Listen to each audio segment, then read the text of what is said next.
Hello friends, welcome back to our channel. అమెరికాలోని పలు ప్రాంతాల్లో శుక్రవారం భూకంపం సంభవించింది. న్యూయార్క్, న్యూజెర్సీ ప్రాంతాల్లో భూ ప్రకంపనలు చోటు చేసుకున్నాయి. న్యూయార్క్, న్యూజెర్సీ ప్రాంతాల్లో రిక్టర్ స్కేల్పై 4.8 తీవ్రతతో భూకంపం సంభవించిందని అమెరికా జియోలాజికల్ సర్వే వెల్లడించింది. భూకంప కేంద్రం 10 కిలోమీటర్ల లోతులో ఉందని యూరోపియన్ మెడిటేరియన్ సిస్మోలాజికల్ సెంటర్ తెలిపింది. భూకంప కేంద్రం న్యూజెర్సీలోని వైట్ హౌస్ స్టేషన్కు సమీపంలో ఉందని వెల్లడించింది. న్యూయార్క్ నగరంలో ప్రకంపనలు చోటు చేసుకోవడంతో భయంతో జనం బయటకు పరుగులు తీశారు. అయితే తీవ్రత తక్కువగా ఉండటంతో ఎలాంటి ప్రాణ, ఆస్తి నష్టం జరగలేదని తెలిసింది. న్యూయార్క్, న్యూజెర్సీతో పాటు ఉత్తర పెన్సిల్వేనియా, పశ్చిమ కనెక్టికట్లతో భూకంప ప్రభావం కనిపించింది. కాగా భూకంపం కారణంగా న్యూయార్క్లోని ఐక్యరాజ్య సమితి భద్రతా మండలి సమావేశానికి అంతరాయం ఏర్పడింది.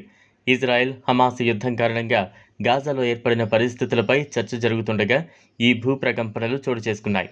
మరోవైపు శుక్రవారం ఉదయం మరియానా దీవుల సమీపంలో 6.8 తీవ్రతతో భూకంపం సంభవించినట్లు యునైటెడ్ స్టేట్స్ జియోలాజికల్ సర్వే నివేదించింది. USGS ప్రకారం స్థానిక కాలమానం ప్రకారం ఉదయం 6 గంటల తర్వాత గుర్తించదగిన భూకంపం నమోదైంది.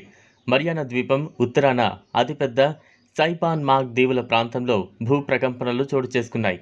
ఇదే కాకుండా మరోవైపు శుక్రవారం ఉదయం మరియానా దీవుల సమీపంలో 6.8 తీవ్రతతో భూకంపం సంభవించినట్లు యునైటెడ్ స్టేట్స్ జియోలాజికల్ సర్వే నివేదించింది. USGS ప్రకారం స్థానిక కాలమానం ప్రకారం ఉదయం 6 గంటల తర్వాత గుర్తించదగిన భూకంపం నమోదైంది. మరియానా ద్వీపం ఉత్తరాన అతిపెద్ద సైపాన్ మాగ్ దీవుల ప్రాంతంలో భూ ప్రకంపనలు చోటు చేసుకున్నాయి. స్టార్ లింక్ భారతదేశానికి, ముఖ్యంగా మారుమూల గ్రామీణ ప్రాంతాలలో పెరుగుదల, విస్తృత కనెక్టివిటీని తీసుకువస్తుందని అంచనా వేస్తున్నారు. ఎలాన్ మస్క్ స్టార్లింక్ పరిశ్రమ అంతర్గత వాణిజ్య ప్రమోషన్ విభాగానికి దాని వాటాల నమూనాను స్పష్టం చేస్తుందని భావిస్తున్నారు.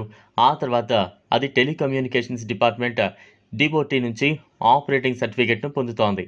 డాట్ ద్వారా letter of intent telecom secretary Neeraj Mittal, communications మంత్రి అశ్విని వైష్ణవ్ వారి ఆమోదం కోసం పంపుతారు.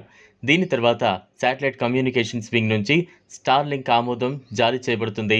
ముఖ్యంగా స్టార్లింక్ 2022లో శాటిలైట్ సర్వీసెస్ లైసెన్స్ ద్వారా తన గ్లోబల్ మొబైల్ పర్సనల్ కమ్యూనికేషన్ కోసం దరఖాస్తు చేసుకుంది.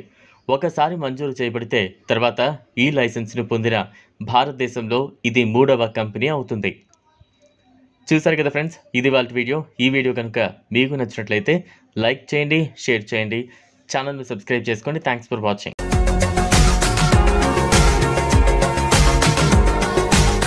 మరిన్ని అప్డేట్స్ కోసం మా ఛానల్ని సబ్స్క్రైబ్ చేయండి.